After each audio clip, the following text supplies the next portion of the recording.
Hi friends, welcome to ചങ്ങായി vlog.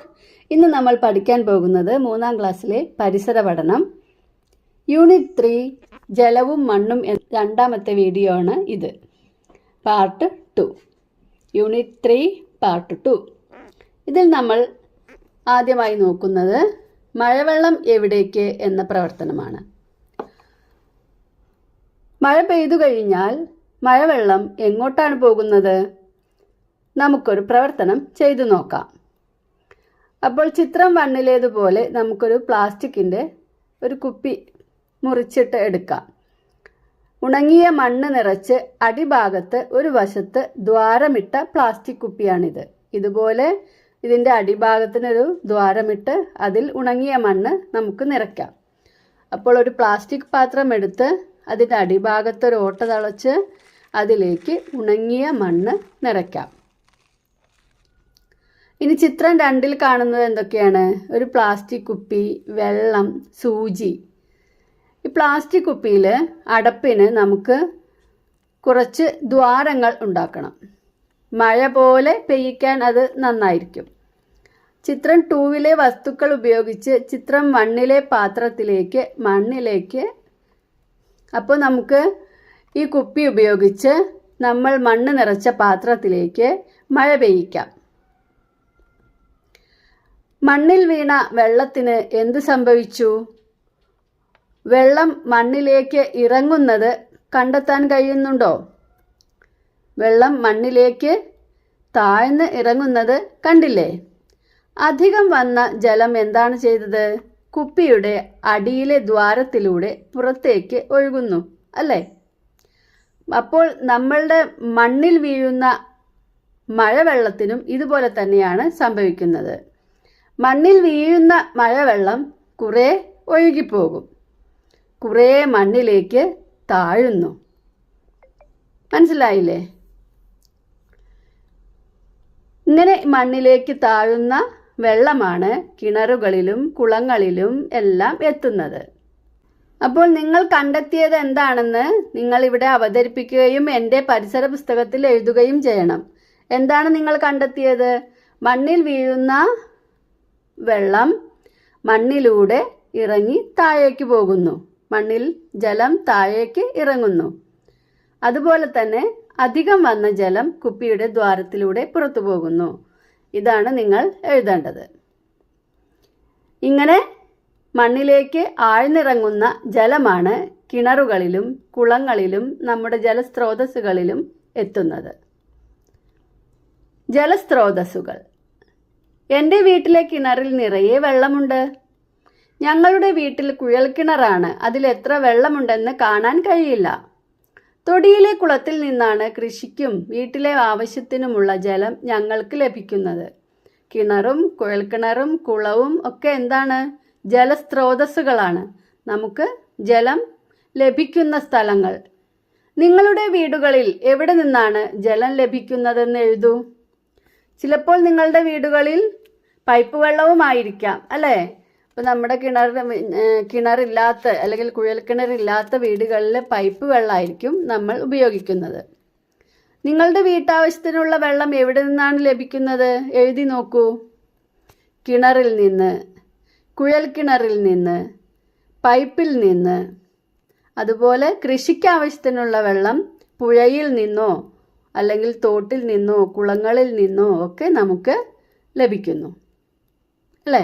കിണറിന് മുകളിൽ വീഴുന്ന മഴവെള്ളം കൊണ്ട് കിണർ ഒരിക്കലും നിറയില്ല.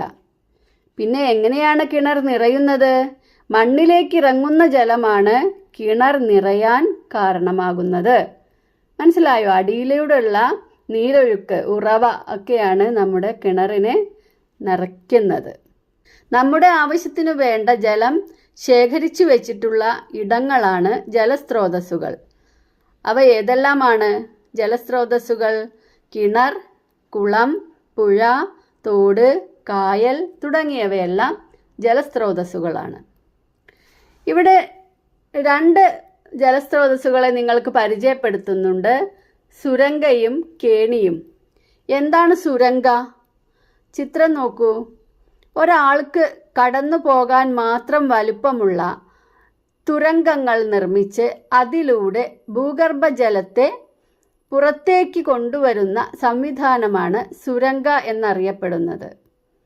ഇത് കാസർഗോഡ് ജില്ലയിലും കർണാടകത്തിൻ്റെ ചില ഭാഗങ്ങളിലുമാണ് ഉള്ളത്. അടുത്തത് കേണി. കേണി എന്ന വാക്കിന് അർത്ഥം കിണർ എന്നാണ്. വലിയ മരത്തടികൾ തുരന്ന് ഭൂമിയിലേക്ക് താഴ്ത്തിയാണ് കേണികൾ നിർമ്മിക്കുക. നേരിട്ട് പാത്രങ്ങൾ കൊണ്ട് വെള്ളം കോരിയെടുക്കാവുന്നത്ര ആഴമേ കേണികൾക്കുണ്ടാവൂ.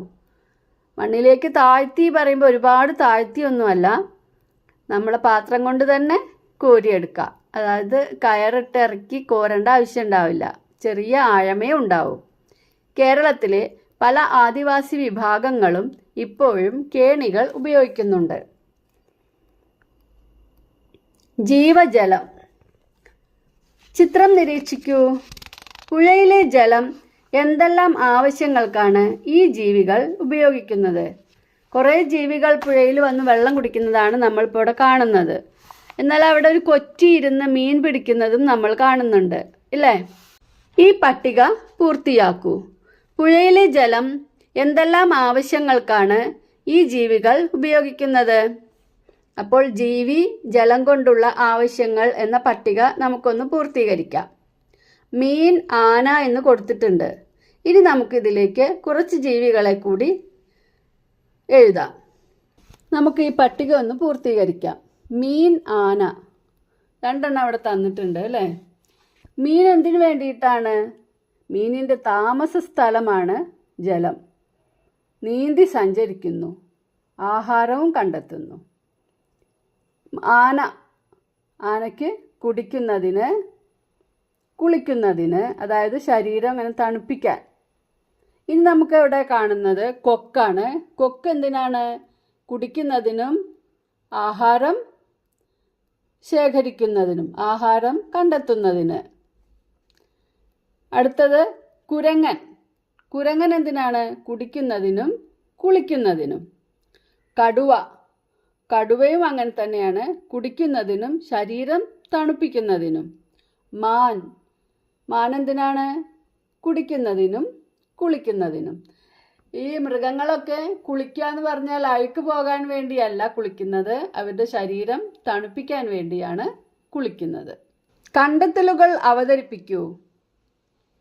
ഇപ്പം നിങ്ങൾക്ക് കണ്ടെത്തിയല്ലോ, നിങ്ങൾ ഇവരൊക്കെ എന്തിനാണ് ജലം ഉപയോഗിക്കുന്നത് എന്ന് കണ്ടെത്തിയല്ലോ. നാം എന്തെല്ലാം ആവശ്യങ്ങൾക്കാണ് ജലം ഉപയോഗിക്കുന്നത്? നമ്മൾ എന്തിനൊക്കെ വേണ്ടിയാണ്? കുടിക്കുന്നതിന്, കുളിക്കുന്നതിന്, പിന്നെ കൈ കഴുകുന്നതിന്, പാത്രം കഴുകുന്നതിന്, തുണി അലക്കുന്നതിന്, ഇങ്ങനെ ഒരുപാട് ആവശ്യങ്ങൾക്ക് നമ്മൾ ജലം ഉപയോഗിക്കുന്നുണ്ട്. ആവശ്യത്തിന് ജലം ലഭിക്കാതായാൽ മനുഷ്യർക്കും മറ്റു ജീവജാലങ്ങൾക്കും എന്തെല്ലാം സംഭവിക്കും? ചർച്ച ചെയ്ത് എഴുതൂ. വെള്ളത്തിൻ്റെ വില നമ്മളെല്ലാവരും അങ്ങോട്ട് അറിയും അല്ലേ? ആവശ്യത്തിന് വെള്ളം കിട്ടിയില്ലെങ്കിൽ കുടിവെള്ളത്തിന് പ്രയാസം നേരിടും. നമുക്ക് കുടിക്കാൻ വെള്ളം കിട്ടില്ല, കുളിക്കാൻ വെള്ളം കിട്ടാത്ത അവസ്ഥ ഉണ്ടാകും. ഭക്ഷണം പാകം ചെയ്യാൻ ജലം ലഭിക്കാതെയാവും. ജലം ലഭിക്കാതെയായാലോ കൃഷിയെല്ലാം നശിക്കും. കൃഷിയെല്ലാം നശിച്ചാൽ, കൃഷി നശിക്കുമ്പോൾ നമ്മൾ ആഹാരത്തിനും ബുദ്ധിമുട്ടുന്നു അല്ലേ? അപ്പോൾ വെള്ളവും ആഹാരവും ഇല്ലാതെ നമ്മൾ വളരെയധികം പ്രയാസപ്പെടും. പാഴാക്കരുതേ. നഗരമധ്യത്തിൽ കുടിവെള്ള പൈപ്പ് പൊട്ടി റോഡ് മുഴുവൻ വെള്ളത്തിൽ. ഒരു വാർത്തയാണ്, ചിത്രവുമുണ്ട് അല്ലേ? പത്രത്തിൽ ഇത്തരത്തിലുള്ള വാർത്തകൾ നിങ്ങൾ ധാരാളം കണ്ടിട്ടുണ്ടാവുമല്ലോ. ജലം പാഴാകുന്ന മറ്റു സന്ദർഭങ്ങൾ എന്തെല്ലാമാണ്? ഏതൊക്കെ സന്ദർഭങ്ങളിലാണ് ജലം പാഴാകുന്നത്? ജലം സ്കൂളിൽ പാഴാകുന്നുണ്ട്, പൊതുസ്ഥലങ്ങളിൽ പാഴാകുന്നുണ്ട്, വീട്ടിൽ പാഴാകുന്നുണ്ട് ഇല്ലേ? അപ്പോൾ ഏതൊക്കെയാണ് എന്ന് നമുക്കിവിടെ 3 എണ്ണം എഴുതാനുള്ള സ്ഥലമേ നമുക്കിവിടെ ഉള്ളൂ. സ്കൂളിൽ എപ്പോഴൊക്കെയാണ് വെള്ളം പാഴാകുന്നത്? നിങ്ങൾക്ക് തന്നെ അറിയാം, കൈ കഴുകുമ്പോൾ അല്ലേ? പൈപ്പിൻ്റെ ചുവട്ടിൽ കൈ പിടിച്ച് പൈപ്പ് അങ്ങോട്ട് തുറന്ന് വെച്ച് കൈ കഴുകുകയാണ് ചെയ്യുക. അതേ അവസ്ഥ തന്നെയാണ് പാത്രം കഴുകുമ്പോഴും, സ്കൂളിൽ പാത്രങ്ങൾ കഴുകുമ്പോൾ, പിന്നെ അതേപോലെ ശുചിമുറി ഉപയോഗിക്കുമ്പോൾ. നമ്മൾ ടോയ്ലറ്റിൽ പോകുമ്പോൾ പൈപ്പ് തുറന്നിടും, ആ ബക്കറ്റിൽ എത്രയോ വെള്ളമാണ് വന്നത്, അത് മുഴുവൻ നമ്മൾ അങ്ങോട്ട് കളയുകയും ചെയ്യും അല്ലേ. അതേപോലെ ടാപ്പുകൾ ശരിയായി ഉപയോഗിക്കാതിരിക്കുമ്പോഴും സ്കൂളുകളിൽ വെള്ളം പാഴാകാറുണ്ട്. ഓരോ കുട്ടിയും ടാപ്പ് നേരെ അടച്ചില്ലെങ്കിൽ അതിൽ നിന്നൊക്കെ തുള്ളി തുള്ളിയായി വെള്ളം പാഴാകും. ഇനി നമ്മുടെ വീട്ടിലാണെങ്കിലും കുളിക്കുന്ന സമയത്താണ് കൂടുതൽ വെള്ളം പാഴാകുന്നത്. കുളിമുറിയിൽ കയറുന്ന ഉടൻ തന്നെ പൈപ്പ് നമ്മൾ തുറന്നിടും അല്ലേ. വെള്ളം മുക്കി അങ്ങനെ ഒഴിക്കും, 1 ബക്കറ്റെന്നോ 2 ബക്കറ്റെന്നോ ഒന്നുമില്ല. അതേപോലെ നമ്മൾ വാഷ് ബേസിനിലാണ് ഇപ്പോൾ കൈ കഴുകുന്ന സമയത്തും പല്ല് തേക്കുന്ന സമയത്തും ധാരാളം വെള്ളം പോകുന്നുണ്ട്. പല്ല് തേക്കുന്ന ആ പേസ്റ്റിൽ വെള്ളമാക്കുമ്പോൾ തുറന്നു വെച്ച പൈപ്പ് ചിലപ്പോൾ അടയ്ക്കില്ല. പല്ല് തേക്കുമ്പോൾ, കൈ കഴുകുമ്പോൾ ധാരാളം വെള്ളം പാഴാകുന്നുണ്ട്. അതേപോലെ തന്നെയാണ് തുണി അലക്കുന്ന സമയത്തും ധാരാളം വെള്ളം പാഴായി പോകുന്നുണ്ട്. അതേപോലെ എല്ലാ വീടുകളിലും വാട്ടർ ടാങ്ക് നിറഞ്ഞു കവിയാറുണ്ട്.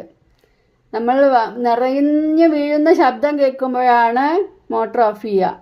ആ സമയത്ത് കുറേ വെള്ളം കൂടി പാഴായി പോകും.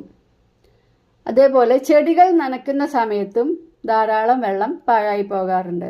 ഓസ് വെച്ച് നനയ്ക്കുമ്പോൾ ആ ചെടിയുടെ ചുവട്ടിൽ മാത്രമല്ല അല്ലാതെയും കുറേ വെള്ളം പാഴായി പോകും. പൊതുസ്ഥലങ്ങളിൽ എങ്ങനെയാണ് വെള്ളം പാഴായി പോകുന്നത്? നമ്മുടെ ഇപ്പോൾ വാർത്തയിൽ കണ്ടതുപോലെ പൈപ്പ് ലൈൻ പൊട്ടിയിട്ട് അല്ലേ, കുടിവെള്ള പൈപ്പ് പൊട്ടി കുറേ സമയം കഴിഞ്ഞിട്ടാണ് അല്ലെങ്കിൽ ദിവസങ്ങൾ കഴിഞ്ഞാണ് ആ പൈപ്പ് ശരിയാക്കാറുള്ളത്. ജലവിതരണ പൈപ്പുകൾ പൊട്ടുന്ന സമയത്ത്. അല്ലാതെ പൊതു ടാപ്പുകൾ ഉണ്ടാവും, അത് ആൾക്കാർ ചിലപ്പോൾ തുറന്നിടാറുണ്ട്.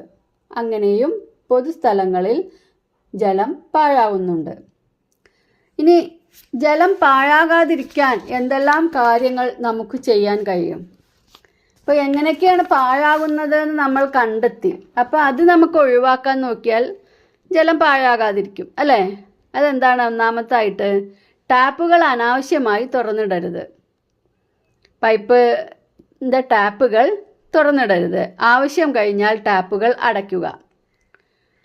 വാട്ടർ ടാങ്ക് നിറഞ്ഞു കവിയുന്ന സാഹചര്യം ഒഴിവാക്കുക. ഇനി അഥവാ നിറഞ്ഞു കവിയുന്ന സാഹചര്യം ഉണ്ടെങ്കിൽ, നമ്മൾ അറിയാതെ ആയിപ്പോയിട്ടുണ്ടെങ്കിൽ, ഈ നിറഞ്ഞു പോകുന്ന സ്ഥലത്ത് ടാങ്ക് നിറഞ്ഞ് എവിടേക്കാണോ വെള്ളം വീഴുന്നത് അവിടെ ഒരു വലിയ ബക്കറ്റോ ഡ്രമ്മോ വെക്കാൻ ശ്രദ്ധിക്കുക. പാത്രങ്ങളിൽ ആവശ്യത്തിനു മാത്രം ജലം ശേഖരിക്കുക.